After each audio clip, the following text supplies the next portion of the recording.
कानून मानना है, न संविधान मानना है, न सुप्रीम कोर्ट मानना है, न सरकार मानना है। इनको अपने आप को हिटलर मानना है। इनका जो किडनैपिंग गैंग चल रहा है बीजेपी वालों का, बीजेपी दरअसल अब एक राजनीतिक पार्टी नहीं है, ये विधायकों को, पार्षदों को किडनैप करने वाला एक गैंग है। रामचरितमानस की चौपाई है, सब नर करहि परस्पर प्रीति, सारे लोग आपस में प्रेम भाव से रहें। पत्रकारिता का इस्तेमाल करके, मीडिया का इस्तेमाल करके उसी नफरत की विचारधारा को, जिस विचारधारा में भारतीय जनता पार्टी की सरकार का पूरा भरोसा है, उस विचारधारा को नीचे तक पहुंचाओ। और मीडिया उसी काम में लगा हुआ है, उनकी चमचागिरी में। तुम भारतीय जनता पार्टी के नेता हो, देश के गृह मंत्री हो, तुमसे क्या लेना देना है? मंदिर का उद्घाटन कब होगा? तुम्हारी राजनीति करने के लिए मंदिर बन रहा है? बताओ कि मंदिर का उद्घाटन कब होगा? अपना जो काम कर रहे हो उसको तो ठीक से कर नहीं पा रहे हो। दिल्ली तो संभल नहीं रही है कानून व्यवस्था के मामले में। दोस्तों नमस्कार, आप देख रहे हैं द नवजीवन और मेरे साथ आम आदमी पार्टी के वरिष्ठ नेता और राज्यसभा मेंबर संजय सिंह जी मौजूद हैं। इनसे हम बात करेंगे ऑनगोइंग इशू पर, जो एलजी वर्सेस आप में अभी जो भिड़ंत हुई है उन मुद्दों को लेकर, और देश के तमाम मुद्दे हैं, जैसे एक मॉब लिंचिंग भी हुई है, 2024 की भी तैयारियां चल रही हैं, और जो कोर्ट ने कहा है जिस तरह से हेट स्पीच फैलाई जा रही है दिन रात, जो गोदी मीडिया, सो कॉल मेन स्ट्रीम मीडिया है, उन सारे तमाम इशू पर संजय सिंह से बात करेंगे। सर सबसे पहले बहुत नमस्कार, आपके दर्शकों को नमस्कार। सर पहला सवाल यही है, जिस तरह से एलजी और वर्सेस आप में फाइट चल रही है, क्या नतीजा निकलने वाला है इसका? देखिए, ऐसा है कि डेमोक्रेसी में एक सरकार को लोग चुनते हैं अपने वोट से, और ये अधिकार हमारे देश के संविधान ने दिया है। वरना तो पहले भी अंग्रेजों का शासन था, उसके पहले मुगलों का शासन था। तो वो लोग क्या करते थे? वो अपना एक वायसराय बैठाल देते थे और उसी के माध्यम से अपने आर्डर जनता के ऊपर थोपते थे और देश को गुलाम बना के रखते थे। अब ये नई जो व्यवस्था लागू हुई, बाबा साहब डॉक्टर भीमराव अंबेडकर के संविधान आने के बाद, भारत का संविधान जब उन्होंने लिखा, तो ये व्यवस्था दी कि लोग अपनी मर्जी से सरकारों को चुनेंगे और वो सरकार जनता के हित में काम करेगी। अब दिल्ली की 2 करोड़ जनता ने अरविंद केजरीवाल को 62 सीट देके अपना मुख्यमंत्री बनाया। रोज रोज हर काम में अड़ंगेबाजी करना, यानी कि दिल्ली के टीचर्स को विदेशों में ट्रेनिंग देने के लिए अगर हमारी सरकार भेजना चाहती है तो उस पर रोक लगा के आप बैठ रहे हो। मोहल्ला क्लिनिक में तैनात डॉक्टरों की पेमेंट आप रोक रहे हो। आप बुजुर्गों की, विधवाओं की पेंशन रोक रहे हो। हर दिन कोई ना कोई नई जांच फर्जी एक शुरू कर देते हो। एक जांच इन्होंने लगाई कि बस खरीद में घोटाला हो गया। मेरे पास मीडिया वाले आ गए, कहने लगे साहब घोटाला हो गया। मैंने कहा क्या घोटाला हो गया? बोले बस खरीद में घोटाला हो गया। मैंने कहा कहाँ घोटाला हो गया? बोले बस हो गया। हमने कहा कुछ तो बताओ। तो मैंने पता किया, बस खरीदी ही नहीं गई, घोटाला हो गया। अब आप क्या करोगे बिना सर पैर के? तो एक उस जमाने में लाट साहब कहा जाता था। तो ये भारतीय राजनीति के मोदी के जमाने के नए लाट साहब हैं। इनको न कानून मानना है, न संविधान मानना है, न सुप्रीम कोर्ट मानना है, न सरकार मानना है। इनको अपने आप को हिटलर मानना है। तो हिटलर शाही से चलाना चाहते हैं दिल्ली को, वो उसी का हम लोग विरोध कर रहे हैं। हम तो कह रहे हैं भाई, जो सुप्रीम कोर्ट ने कहा, जो इस देश का संविधान कहता है, उसके मुताबिक काम करो। तुम इस देश के लाट साहब नहीं बन सकते हो, दिल्ली के लाट साहब नहीं बन सकते हो। दिल्ली के लोगों ने एक सरकार को चुना है, अरविंद केजरीवाल जी को अपना मुख्यमंत्री बनाया है, उनको काम करने दीजिए। क्या लग रहा है सर, केंद्र सरकार की तरफ से प्रेशर आ रहा है एलजी पे, या एलजी अपनी मनमर्जी से सब कुछ कर रहा है? नहीं, या केंद्र के तौर पे राजनीतिक मामला है ये, तो कक्षा 2 के बच्चे को भी समझ में आती है बात। भाई एलजी से हमारी सीधी क्या लड़ाई है, क्या झगड़ा है उनसे? या इसके पहले भी जो एलजी थे उनसे हमारा कौन सा जमीन जायदाद का झगड़ा था? बीजेपी राजनीतिक कारणों से एलजी को इस्तेमाल करती है हमारे खिलाफ, तो वो ये भी बीजेपी के एजेंट की तरीके से काम कर रहे हैं। तो क्या जो बीजेपी की पॉलिसी देखी गई है कि कहीं और सरकार उनकी नहीं बनती लेकिन वो खरीद फरोख्त के बना लेते हैं, एमसीडी मेयर चुनने में भी इसीलिए देरी हो रही है कि बीजेपी अपना जो, यहां हम लोग सफल नहीं होने देंगे ना। हम कांग्रेस पार्टी थोड़ी हैं, यहां हम सफल नहीं होने देंगे इनका खेल। इनका जो किडनैपिंग गैंग चल रहा है बीजेपी वालों का, बीजेपी दरअसल अब एक राजनीतिक पार्टी नहीं है, ये विधायकों को, पार्षदों को किडनैप करने वाला एक गैंग है, जिसका सरगना है अमित शाह। वो दिन रात विधायकों की खरीद फरोख्त, पार्षदों की खरीद फरोख्त, इसको तोड़ो, उसको जोड़ो, इस पे जांच, उस पे जांच, यही करता रहता है। भाई तुम चुनाव में हार गए, 35 सीटें तुम्हारी कम आई हैं, उसके बावजूद तुम कह रहे हो कि सरकार हमारी बनेगी, मेयर हमारा बनेगा। ये क्या है? कहां से बनेगा? तो बीजेपी एक किडनैपिंग गैंग के रूप में काम कर रही है। हम लोग वहां यहाँ उनको सफल नहीं होने दे रहे बहुत हैं। से लोगों का कहना यह है कि बीजेपी ये करती है, एक तो बड़ी सीटों से जीत जाती है, फिर दूसरे राज्य में जो ईवीएम पे दोष देते हैं कि ईवीएम में इतना करती है कि दूसरी पार्टी को सिर्फ इतनी सीटें जीतने देती है ताकि वो सरकार ना चला पाए, फिर हम मान लेते हैं। क्या ऐसा है? अब देखो वो सब चीजें तो सुप्रीम कोर्ट तक गई हैं, वो लड़ाई तो एक अलग लड़ाई है, उस पर मैं कोई अभी प्रतिक्रिया नहीं व्यक्त करूंगा।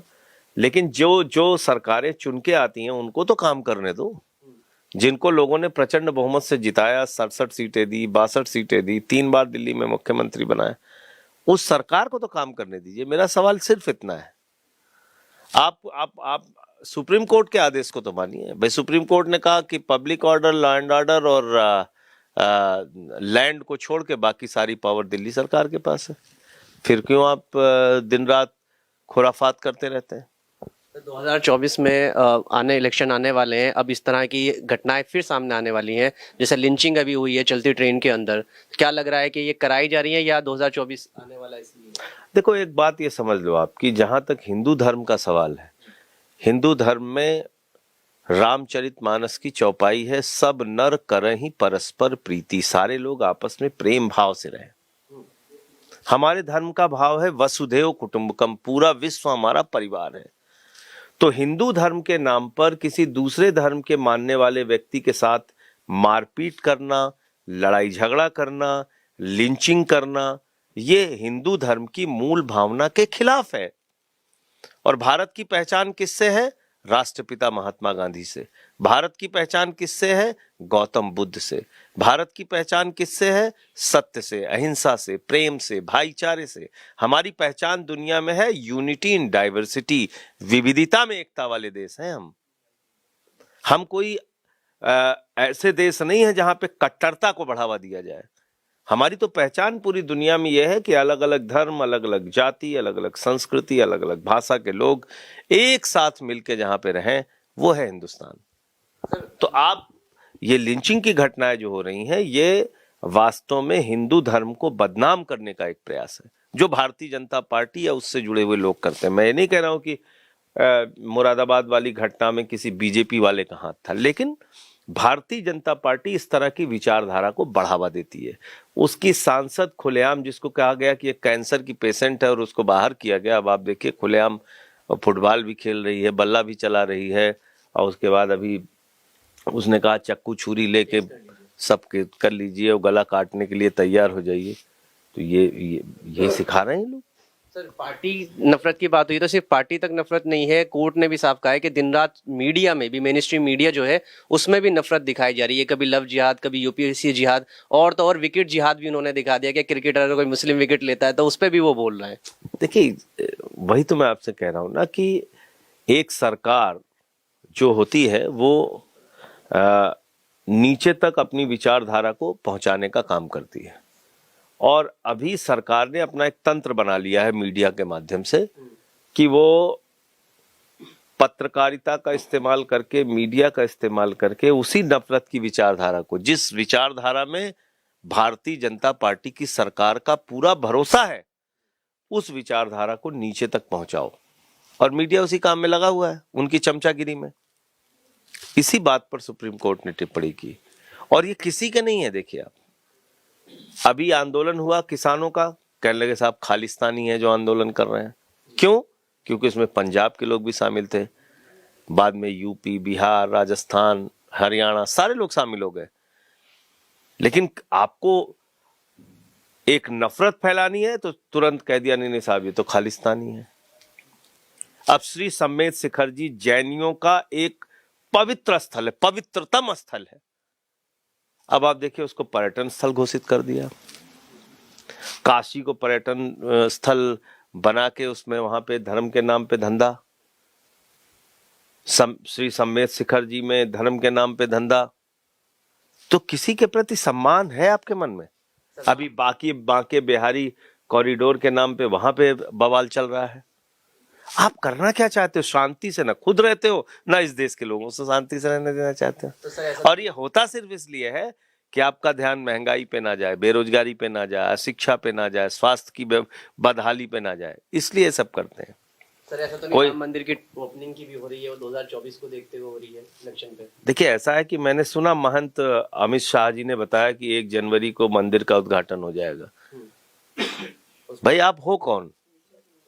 आप महंत हो, आप संत हो, आप क्या हो? क्या आप अगर प्रभु श्री राम के मंदिर के पुजारी किसी तारीख की घोषणा करें कि भाई हम ये सोचते हैं कि 1 जनवरी तक मंदिर का उद्घाटन हो जाएगा, तो चलिए, उनकी अथॉरिटी है, उनको कहने का हक है।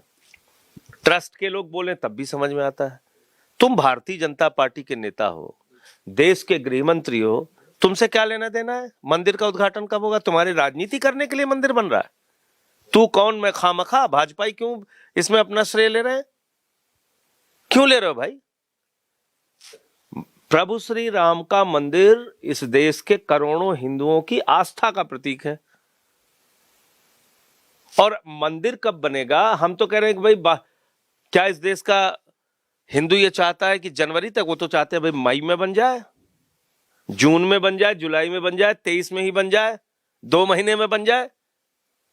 तुम क्यों कह रहे हो 24 जनवरी में बनेगा, उसके बाद 5 महीने हम चुनाव की राजनीति करेंगे? ये खेल है। तो अब सारे मुद्दे दबा के महंत बन गए, गृह मंत्री से महंत।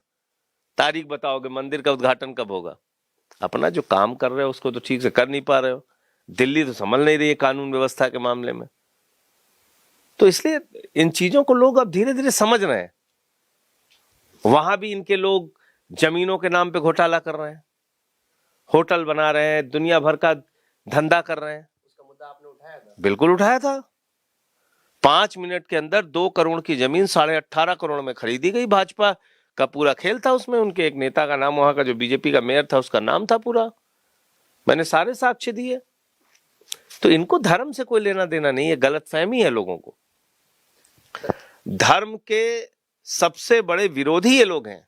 धर्म की मूल भावना के तहत काम ही नहीं करते। इनका क्या धर्म से लेना है? धर्म के नाम पे इनको धंधा करना है बस। सर एक आखिरी सवाल, जो वो क्रूज शुरू कर रहे हैं, अब वो क्रूज में 30 लाख रुपए में कौन यात्रा करेगा भैया? बताओ हमको। सामान्य आदमी के बस का है? बताइए आप। गंगा की पवित्रता को बरकरार रखिए, काशी की पवित्रता को बरकरार रखिए। काशी की पहचान उसके पुरातन मंदिरों से है। काशी की पहचान किसी 5 स्टार होटल से नहीं होगी। सर एक आखिरी सवाल, जो यूट्यूबर्स हैं, जैसे हम लोग हैं, हम ग्राउंड पे रियलिटी दिखाते हैं, रिपोर्ट्स दिखाते हैं, लगातार सवाल करते हैं सरकार से। अब एक सरकार ने नया ट्रेंड शुरू कर दिया है कि उनके चैनल्स बंद कराए जा रहे हैं, टेक्निकल इशू के फेक है, ये है। उसके लिए क्या करेंगे कि अब नया तरीका निकाल लिया आवाज दबाने का? देखिए, ऐसा है कि आवाज दबाने का जितना भी प्रयास सरकार करेगी, उतनी आवाज और लोगों की बुलंद होगी। ऐसा प्रयास 74-75 के दौरान भी हुआ था। ऐसा प्रयास 87 के दौरान भी हुआ था। ऐसा प्रयास 2011-12 के दौरान भी हुआ था। और अभी भी अगर ये प्रयास हो रहा है, इसका जवाब इस देश के लोग देंगे, पक्का देंगे। बहुत बहुत शुक्रिया सर समय देने के लिए। देखिए हमारे साथ संजय सिंह जी थे, हमने इनसे बात करी तमाम इशू पर। लगातार हम और भी ग्राउंड रिपोर्ट या इस तरह के मुद्दे जो है बात करते रहेंगे। आप हमारे साथ जुड़े रहें, चैनल को सब्सक्राइब करें, वीडियो को लाइक करें और शेयर करें।